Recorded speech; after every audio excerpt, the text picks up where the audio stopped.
Number 7, Jesus, God's agent.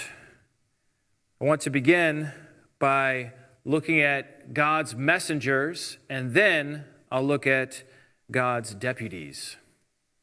And we're looking at the topic of Jesus as God's agent, but I want to lay some foundation from the Old Testament first. So first up, we have Exodus chapter 3, verse 2, which reads, "He looked, and behold, the bush was burning, yet it was not consumed.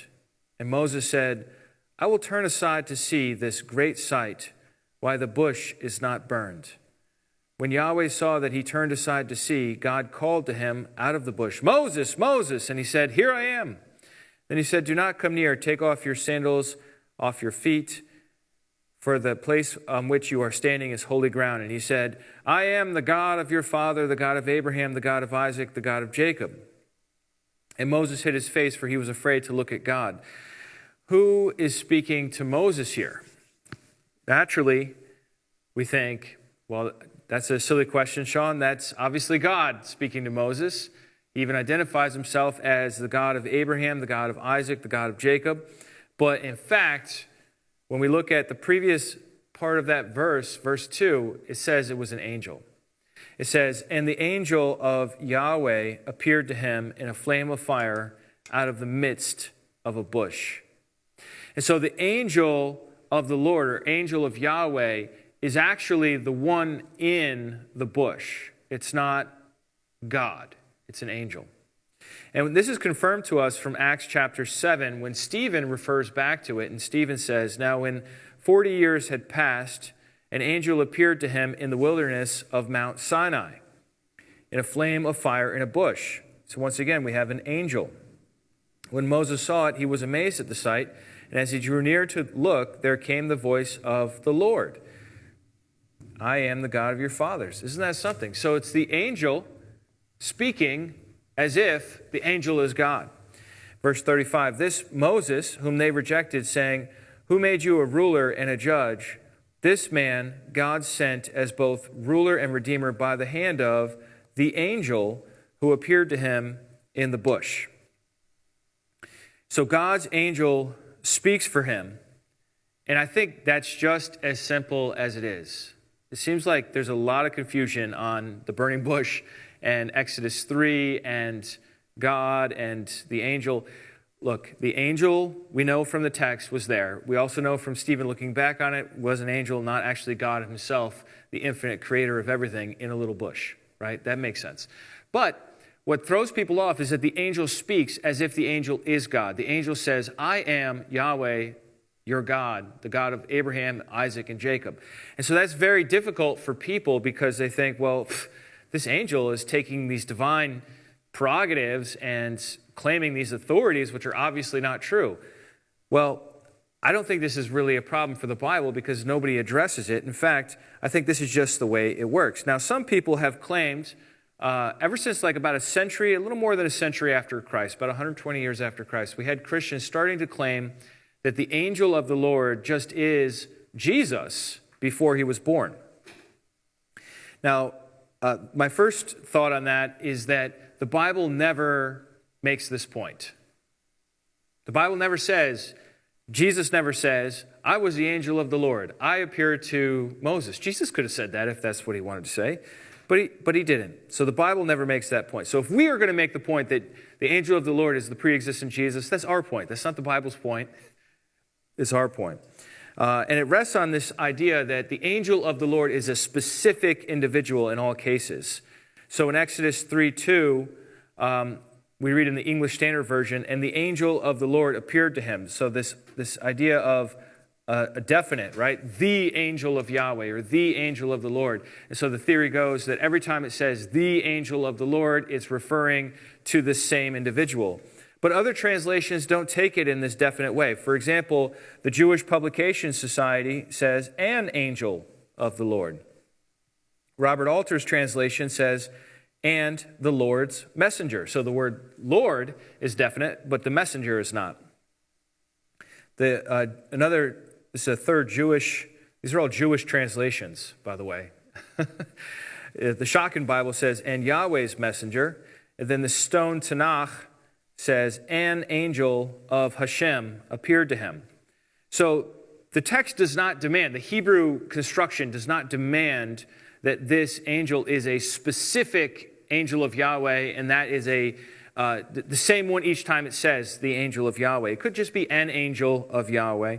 And even if it did mean it was definite, that doesn't mean that it's always the same one. So, for example, Haggai 1:13, then Haggai, the messenger of Yahweh, spoke to the people with Yahweh's message, I am with you, declares Yahweh. This phrase here, the messenger of Yahweh, this is talking about the prophet, a human being, we all agree on that.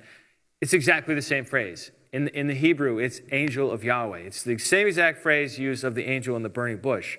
Now, Haggai, of course, is a human being, not a spiritual being, but he's functioning as God's messenger. And notice that when Haggai speaks, he doesn't say, God is with you. He says, I am with you, declares Yahweh. Haggai is actually saying, I am with you, declares Yahweh. And that's this whole idea of an agent, a messenger. Malachi 2:7 also, for the lips of a priest should guard knowledge, and people should seek instruction from his mouth, for he is the messenger of Yahweh of hosts. Wow, it's like God's full battle name there. So this one you think, wow, this has really got to be something spectacular. Well, this is not referring to an angel either. This is talking about a priest. And in this case, this priest is called the angel of Yahweh of hosts. So we know for sure that this priest is not the same as Haggai. These are different usages, not the same as the burning bush. So that argument doesn't hold water, that the angel of the Lord is always the same. All right, the fact is, however, that people cannot see God. And we have a number of verses on this topic. It says in Exodus 33:20, God says to Moses, you cannot see my face, for no man shall see me and live. 1 John 4:12, no one has ever seen God. John 5:37, the Father, his voice you have never heard, his form you have never seen. John 6:46, not that anyone has seen the Father.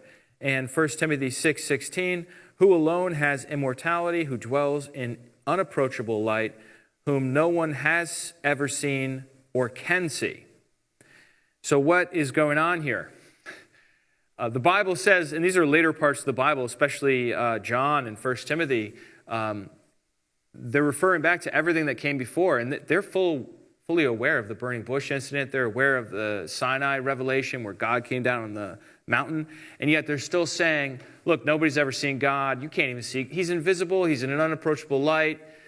So but people did see God. What did they see? They saw an angel. They saw a fire. They saw, or they heard a still small voice. Elijah heard a still small voice. That was God. But God wasn't physically there. Or how about the voice and the dove when Jesus was baptized? That was how people experienced God, or the prophets. And so this is a very important concept to grasp, that when God works through an agent, that agent can speak as if he or she is God. And how somebody treats that agent is God considers that as how you treat him. All right, so let's talk about deputies. We talked about messengers, let's talk about deputies. A deputy is a person appointed as a substitute with power to act. I think that is just such a great definition for what it is I'm trying to get across to you this evening. A deputy is a person appointed as a substitute with power to act. So if you deputize someone, that person stands in for you in a situation. And as it turns out, in a sense, humanity itself is already deputized. We've already been called by God, right from creation, to stand in for him as his rulers. Genesis 1:26 says, then God said, let us make man in our image after our likeness and let them have dominion. You see how he talks about image and likeness, and then he says immediately right afterwards, let them have dominion. And it goes on from there. Because we're made in God's image, we are able to have dominion. And God wants humanity to have dominion over the earth. Psalm 8:3 says, when I look at your heavens, the work of your fingers, what is man, or what is humanity, that you are mindful of him, and the Son of Man, that you care for him. Yet you have made him a little lower than the heavenly beings and crowned him with glory and honor. You have given him dominion over the works of your hands. You have put all things under his feet. This psalm refers back to Genesis 1:26. I really appreciated the thoughts of Peter Gentry in his Kingdom Through Covenant book when he wrote, the term image indicates that Adam, that's the Hebrew word for human, Adam has a special position and a status as king under God. I think this is just huge. To be a human, according to the creation account, is to have a special status as king under God. Humans rule as a result of this royal status. The term to rule, radah, in Genesis 1:26 and 28, is particularly true of kings, as Psalm 72:8 illustrates. Also, the term to subdue, kavash, especially speaks of the work of a king. Further confirmation comes from Psalm 8, which verses 5 through 8 constitute a word-by-word commentary and meditation on Genesis 1:26 to 28. Psalm 8:5, which says, you have made him a little less than the gods, you have crowned him with glory and honor, is a commentary on Genesis 1:26a. Let us make mankind in our image and according to our likeness. Note in particular that the terms in Hebrew for crown, glory, and honor are all royal terms. This shows that the psalm writer understood image to speak of royal status. In other words, from the beginning, our destiny as humankind is to be God's deputies, to be God's imagers who carry out dominion on God's behalf. This makes even more sense once you start to think about how images worked in the culture of the world when Genesis was written. In the time when Genesis was written in that part of the world, kings would set up images. We call them idols, right? You remember Nebuchadnezzar set up this huge image of himself and how he was so great, had everyone bow to it. This is something that was done. Once again, quoting from the Kingdom Through Covenant book, which writes, Hans Walter Wolff expresses that matter well. In the ancient East, the setting up of the king's statue was the equivalent to the proclamation of his dominion. See, that's not a connection I would have made, but that was obvious to ancient people. You have a statue of yourself, that means you have dominion over the area where you have the statue, over the sphere in which the statue was erected. When in the 13th century BC, the pharaoh Ramesses II had his image hewn out of rock at the mouth of the Nahr el-Kelb on the Mediterranean north of Beirut, the image meant he was the ruler of this area. Accordingly, man is set in the midst of creation as God's statue. Whoa. I think that's a really powerful point, right? Humankind is supposed to be the image of God. God puts his own image, and we're not stone statues, we're moving statues. We're images of God that are like animated and alive and autonomous. And yet, the consequence of this way of thinking about it is that we have an obligation to our Creator to represent his interests and his dominion, not our dominion alone. He goes on, he is evidence that God is, humans are evidence that God is Lord of creation, but as God's steward, I think that's a really good word for this, he also exerts his rule, fulfilling his task not in arbitrary despotism, but as a responsible agent. His rule and his duty to rule are not autonomous, they are copies. Man is the divine image. As servant king and son of God, mankind will mediate God's rule to the creation in the context of covenant relationship with God on the one hand and with the earth on the other. So, building this out a little bit, God works through these deputies or agents or representatives, and it's not just human beings. It's not just us. Remember it said, let us make humanity in our image, right? There's more than just one individual there in view. So let's look at 4 categories. God's deputies. See, I got a little sheriff's deputy badge there in the background. And we've got the divine council. We have judges, priests, and kings. The divine council was given the commandment by God to oversee the various nations of the world, except for Israel. Israel, according to Deuteronomy 32, was for Yahweh himself, and the other nations were apportioned according to the number of the sons of God. Then you have the judges. Right before the period of the kings, we had the period of the judges. These were individuals handpicked by God to represent him, to do his will, to carry out justice, to rescue the people, to be God's deliverer or saviors of the people. And then later on in Israel, once there was already a king, there were still judges. There were still people that you would go to for decisions. And then, of course, we have the priests, and they stand in for God to the people. And then the kings. What are the kings to do? They're to enforce God's way of life, which at that time was called Torah, the law. That's what the king was supposed to do, is to enforce the law, that people would live by that in the land. But what about the ultimate? The ultimate ideal for God's deputy, God's ruler, is found in Isaiah 11:2, where we read, "And the Spirit of Yahweh shall rest upon him, the spirit of wisdom and understanding, the spirit of counsel and might, the spirit of knowledge and the fear of Yahweh. And his delight shall be in the fear of Yahweh. He shall not judge by what his eyes see, or decide disputes by what his ears hear, but with righteousness he shall judge the poor and decide with equity for the meek of the earth." So this is such a great description, right, of a human being who does God's will as a ruler, as somebody who's exercising authority, stewardship, representation. This, of course, is a messianic prophecy. We'll get to the Messiah in a little bit. But I want to move on to my next point, which is that now because these various agents of God represent him, the Bible occasionally, not all over the place, but occasionally calls them gods. And this is really weird. We don't have this in America. Well, we have American Idol, but that's just, I think, a secondary use of the word idol, right? But we don't really have this idea of calling humans gods in this kind of way.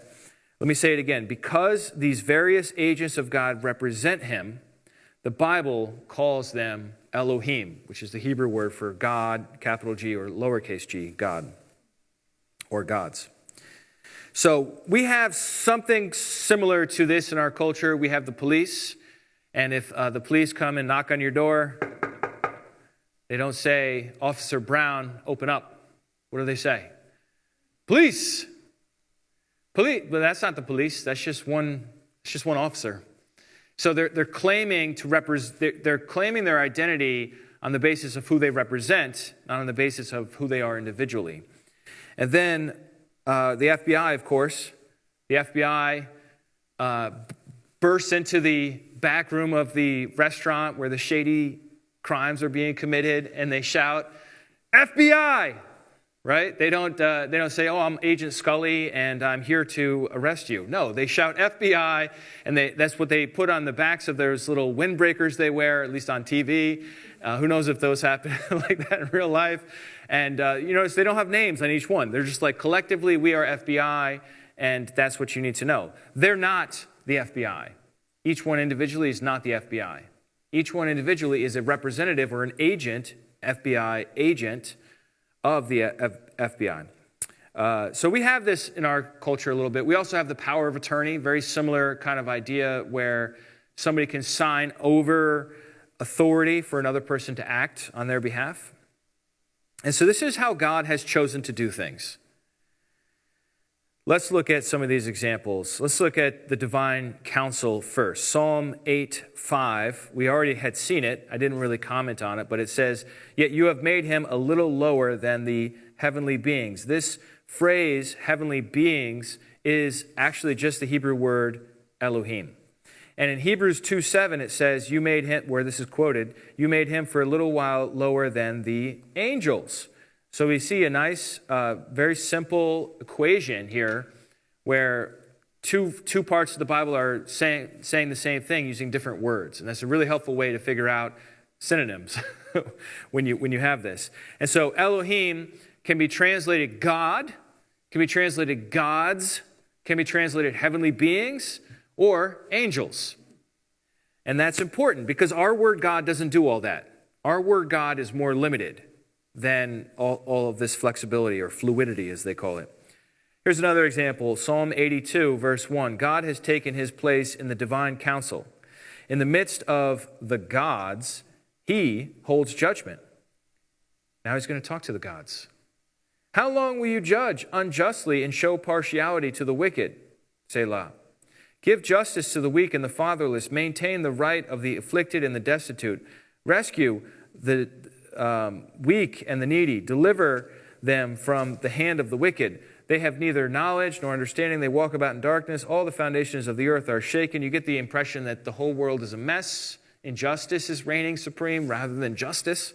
And that these gods are really bad at their job. And then we get to verse 6. I said you are gods. There it is again. Sons of the Most High, all of you. Nevertheless, like men you shall die, and fall like any prince. Arise, O God, judge the earth, for you shall inherit all the nations. So that's Psalm 82.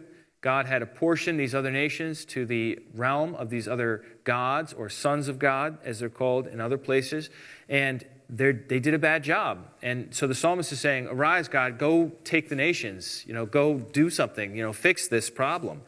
But once again, these are angelic beings or spiritual beings that are being called Elohim or Elim as gods. Then we have the judges. It depends on what Bible translation you're reading. You might not ever see this, but it is there. The judges, within the law of Moses, the judges are actually called gods. Totally weird, right? So this is Exodus 7:1 first. We'll look at Moses himself. The ESV says, and Yahweh said to Moses, see, I have made you like God to Pharaoh, and your brother Aaron shall be your prophet. I'm here to tell you that is a totally dishonest translation. This word like is not there in the Hebrew, which is why the New American Bible translates it, the Lord answered Moses, see, I have made you a God to Pharaoh, and Aaron, your brother, will be your prophet. That's what it actually says. It doesn't say I've made you like God. Like God can mean a lot of things, but I made you God to Pharaoh is what it actually says. God can make somebody else a God if that person functions in that role of God to someone else. It doesn't mean that he's like somehow challenging Yahweh as the supreme God, right? We all believe Moses is still just a guy, right? He's still just a human being. All right, let me show you a couple other quick examples. Exodus 21, verse 5. But if the slave plainly says, I love my master, my wife, and my children, I will not go out free. Then his master shall bring him to God, and he shall bring him to the door of the doorpost. And his master shall bore his ear through with an awl, and he shall be his slave forever. The NET, New English translation, instead of saying he shall bring him to God, says he shall bring him to the judges. What? Well, there's a long-standing tradition in English translations to translate this word judges. And the ESV was somewhat embarrassed about that. And they're like, oh, let's just call it God because that's what it says in the Hebrew. They were inflexible, whereas the word Elohim was being flexible, the translators being inflexible. They were like, let's just get rid of this and put God in. But in fact, it is very commonly in older translations, and the NET is a more recent translation than that, but translated judges. And so we see it also in chapter 22, verse 8. This is the ESV again. If the thief is not found, the owner of the house shall come near to God to show whether or not he has put his hand to his neighbor's property. So that doesn't make any sense. What does that mean? How do you come near to God? Well, what about the other translation? If the thief is not caught, then the owner of the house shall appear before the judges to determine whether he laid his hands on his neighbor's property. Right? It makes perfect sense. So, and this is the New American Standard 2020 edition that's translating it judges. So it's actually a newer version than the ESV, where once again the word God is translated as judges in a English Bible. So why is that? Why would we translate the word God judges? Because the judges were there to stand in for God. They were the ones that were to carry out God's justice if you got robbed or if you wanted to make a permanent contract. Then we also have priests, another one of God's deputies. Now, I don't have a verse in the Bible where a priest is actually called God, but I think this is pretty self-explanatory in the sense that the role of a priest is an intermediary. The priest represents the people to God and represents God to the people. I mean, that's just what priests do in any religion. So they stand in for God on earth. For example, when people come to bring sacrifices, they bring the sacrifice to the priest. But what do they think they're doing? I'm bringing this sacrifice to God. But the priest is the one who receives it, who cuts it, who turns it into smoke and sends it up into the sky, right? And then they have a meal together, depending on what kind of sacrifice it is, or if it's a grain offering. It's a little simpler, I think. But, the priest stands in for God as well. And then you have the kings. Did you know that Israelite kings are at least twice called gods in the Old Testament? Interesting. Here's the first one, Psalm 45, verse 1. My heart is moved with a good theme. I address my verses to the king. My tongue is the pen of a ready writer. You are the most handsome of the sons of mankind. Sounds like a good-looking king. Grace is poured upon your lips. Therefore, God has blessed you forever. Verse 3, strap your sword on your thigh, mighty one, in your splendor and majesty, and in your majesty ride on victoriously for the cause of truth, humility, and righteousness. Let your right hand teach you awesome things. Your arrows are sharp, the peoples fall under you. Your arrows are in the heart of the king's enemies. Your throne, God, is forever and ever. The scepter of your kingdom is a scepter of justice. You have loved righteousness and hated wickedness. Therefore, God, your God, has anointed you with the oil of joy above your companions. What in the world is going on here? So at verse 3, not even verse 3, verse 2, right? We have this you happening. You, your, and so on. This is all talking to the king. This is not talking to God. This is talking to the king. So like your arrows are the king's arrows. Let your right hand teach you awesome things. The king, under you, and so on. And then he says, your throne, God. So he's been talking to the king this whole time.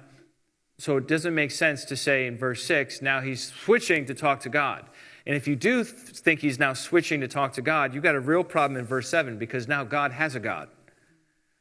So what's going on here is he's calling the king God in this lesser, secondary, representative sense, but at the same time recognizing that as elevated and exalted as this king is, he still has a God who's over him.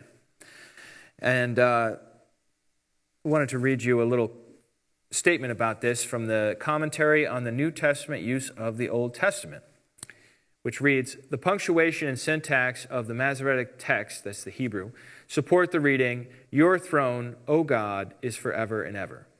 A word of prophecy concerning the perpetual nature of the king's rule. Perhaps the most prominent difficulty for reading Elohim as vocative, that's O God, is the earthly king being addressed as God, or a divine one. The term Elohim, finally, has a great deal of fluidity in the Hebrew Scriptures, being used variously of heavenly beings, we already looked at that, Psalm 8:5, judges, Psalm 82, 1 and 6, Moses, Exodus 7:1, and the specter of Samuel, 1 Samuel 28:13. Thus, I agree with those who opt for the traditional view. Now, some others have argued that we should translate this as God is your throne, rather than your throne, O God. But look, based on the context and like talking about you, and you are mighty, and you, O God, and so on, this seems to fit better to say that the psalmist is calling the king God. The Zondervan Illustrated Bible Backgrounds commentary by John Walton says, The NIV capitalizes God, suggesting that the psalmist turns the address to God at this point. However, throughout the context, the king is the addressee. In what sense can the king be called God? By virtue of his divine appointment. The king in the ancient Near East stood before his subject as a representative of the divine realm. Look, this is not like I'm trying to convince you. This is just a fact. Ancient people in that part of the world around that time, outside of Israel, we're not even talking about the Bible right now, we're talking about just ancient people around. They looked at their kings as gods, not because they were immortal or couldn't die, but because they represented another god, right? So an Assyrian official writes to his king, the well-known proverb says, man is a shadow of a god. The king is the perfect likeness of the god. The Egyptian Seti the first, around the year 1300 BC, addressed the future rulers of Egypt, you are like divinities. A king is counted among the gods. Egyptian texts often referred to the king as God. While the king of Egypt was thought to be divine, this was not the case in Mesopotamia or Israel. In Israel, he was adopted as God's son. In fact, the term gods, Elohim, is used of priests who function as judges in the Israelite temple judicial system. Exodus 21:6, 22:8 and 9, and so on. So what is going on here in Psalm 45? The NET Bible helps us understand it. The king here is clearly the addressee. Rather than taking the statement at face value, many prefer to amend the text because the concept of deifying the earthly king is foreign to ancient Israelite thinking. However, it is preferable to retain the text and take this statement as another instance of royal hyperbole that permeates the royal psalms. Because the Davidic king is God's vice-regent on earth. That's an important phrase there.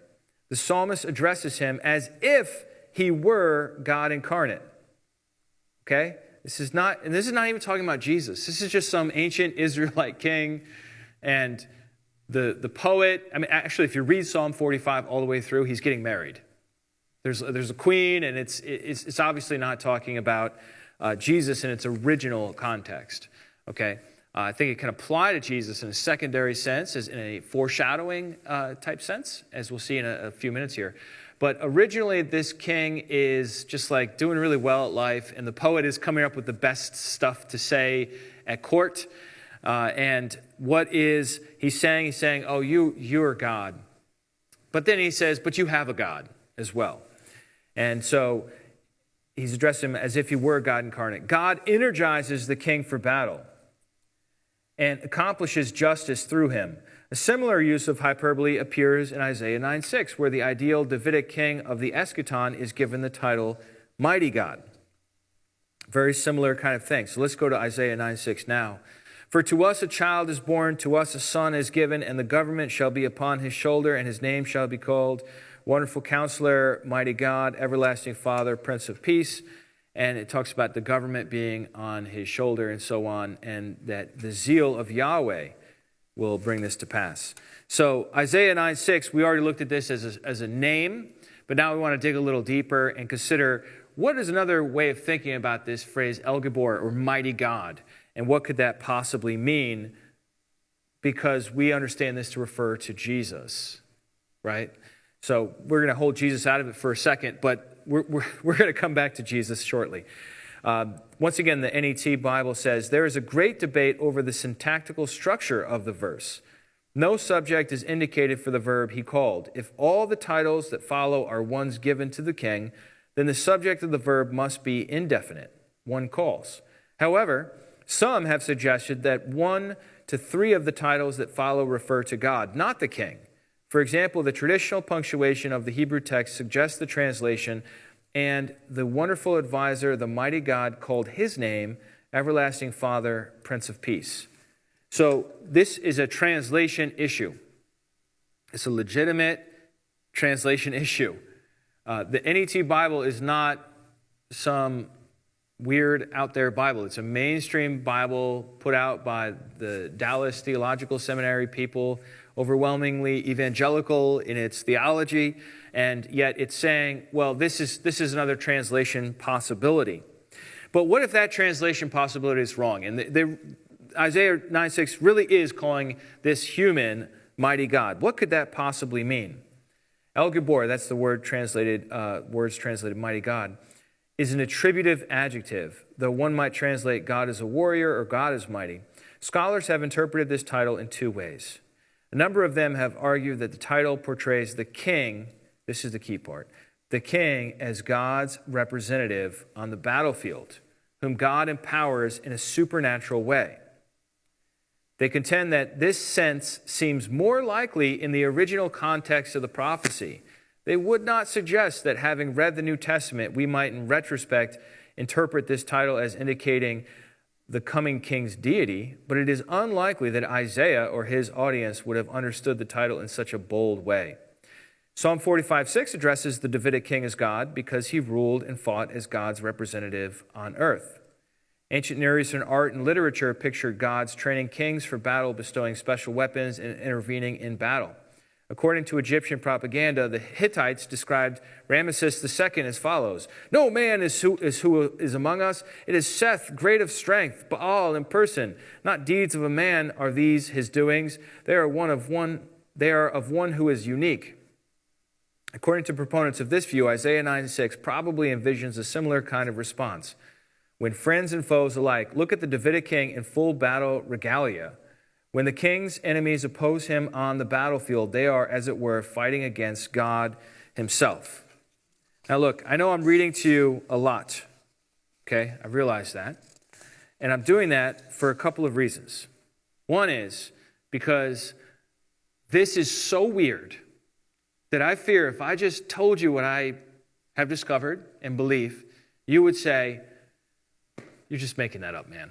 You're just making that up because you know there are a couple of places in the New Testament where Jesus is called God, and so you're just you're conjuring up this wild idea that the word God is actually flexible enough to apply to human beings." So I'm being very careful to cite sources of people who disagree with my theology so that you see that nobody's making this up. This is actually a real phenomenon that occurs. And my last source that I want to cite as far as my initial point that humans can be called gods or others can be called gods other than God himself is Jesus. He's my last source on this that I want to make this point. Jesus himself talked about God in this secondary way. John 10:33, the Jews answered him, "It is not for a good work that we are going to stone you, but for blasphemy, because you, being a man, make yourself God." Jesus answered them, "I am God, and your pathetic stones can't hurt me." No, that's not what he said, is it? Like, why didn't he just say that? No, he didn't say that. Jesus answered them, "Is it not written in your law? I said you are gods? If he called them gods, to whom the word of God came, and scripture cannot be broken, do you say of him whom the Father consecrated and sent into the world, you are blaspheming because I said, I am the Son of God? If I am not doing the works of my Father, then do not believe me. But if I do them, even though you do not believe me, believe the works, that you may know and understand that the Father is in me, and I am in the Father." Again, they sought to arrest him, but he escaped from their hands. So, what do we have going on here?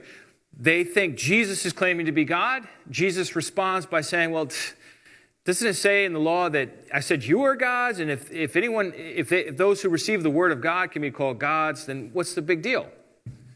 So Jesus' defense is, hey, God can be used in this other way where it's not infringing on Yahweh as the one true God, because we're talking about people who receive his word and carry out his word. And that's been Jesus' whole ministry, everything he's done. As he says, even right here, the Father is in me, and I am in the Father. And he says, he's doing the works of my Father. Jesus is that quintessential human being, like it says in Genesis 1:26, let us make man in our image, so that they will rule. Jesus is that representative steward who is standing in and representing God. All right, so what about Jesus? What about Jesus? That's a good question. All right. Over 1,300 times in the New Testament, the word God applies to the Father. 1,300 times, that's a lot, right? 1,300.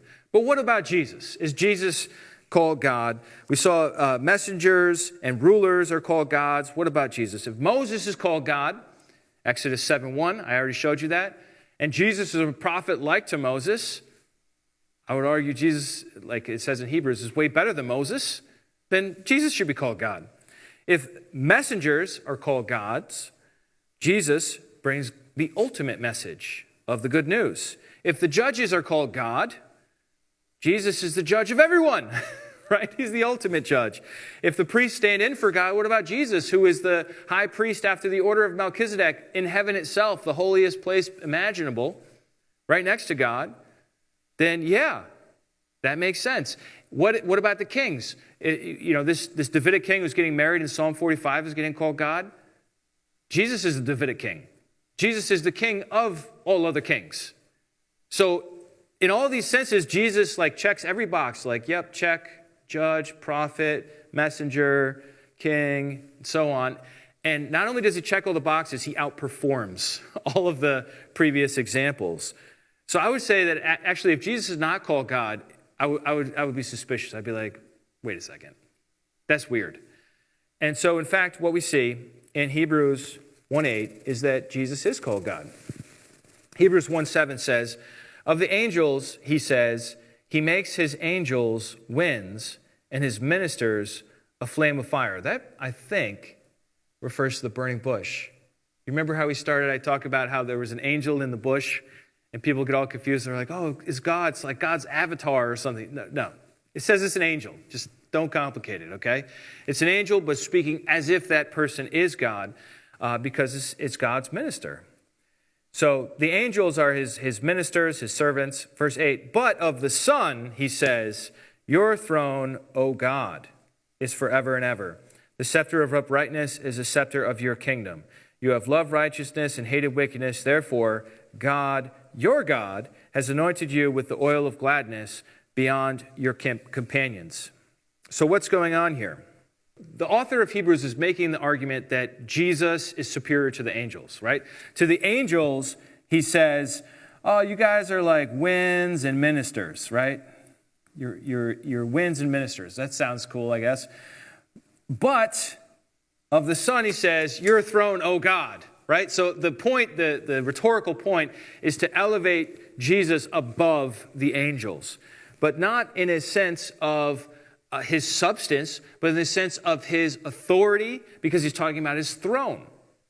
He's not saying that you are made of divine stuff. He's saying, no, you have a throne that is forever and ever, and yet still, as high and elevated as Jesus could be with the term God, he still has a God who is over him and superior to him.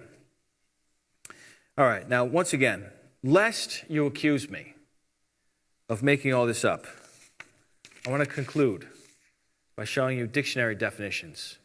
In an earlier version of this presentation, I started with the dictionary definitions, and everybody, I think, pretty much fell asleep. So I think, right now, if people are already asleep anyhow, this won't hurt them, right? But I really think this is so important because, look, I found 7 dictionaries. I know, that's a lot. Hebrew dictionaries, Greek dictionaries, some of them are absolutely state-of-the-art, the best that you could buy. Right? And others are freebie ones. And these are all the dictionaries that I have. And I'm just looking up the word God, and I'm going to be very brief, and then we'll be done. And I want to show you what they say, because they all talk about this secondary sense in which God can apply to humans. Are you ready?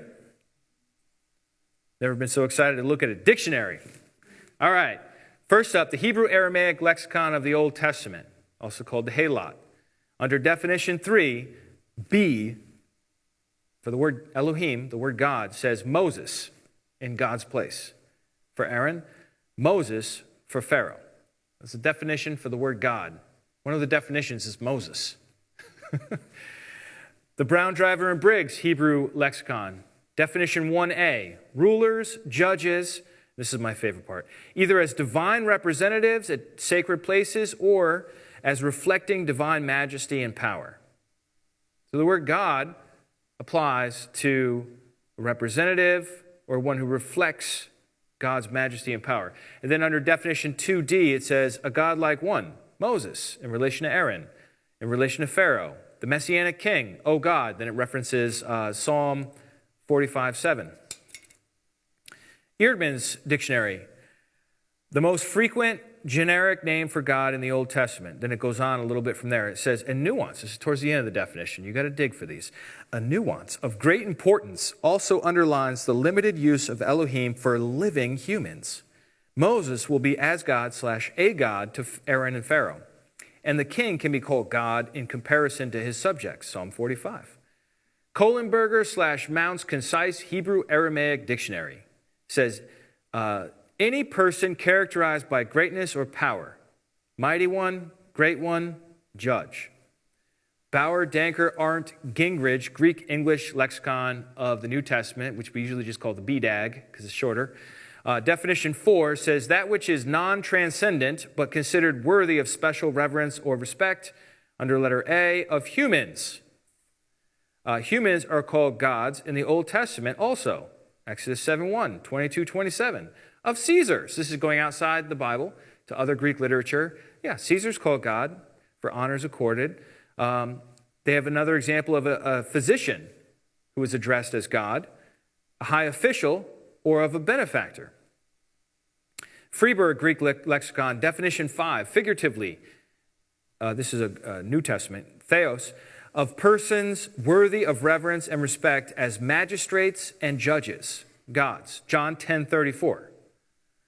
And last of all, Thayer's Greek Lexicon, definition 4, theos is used of whatever can in any respect be likened to God or resembles him in any way.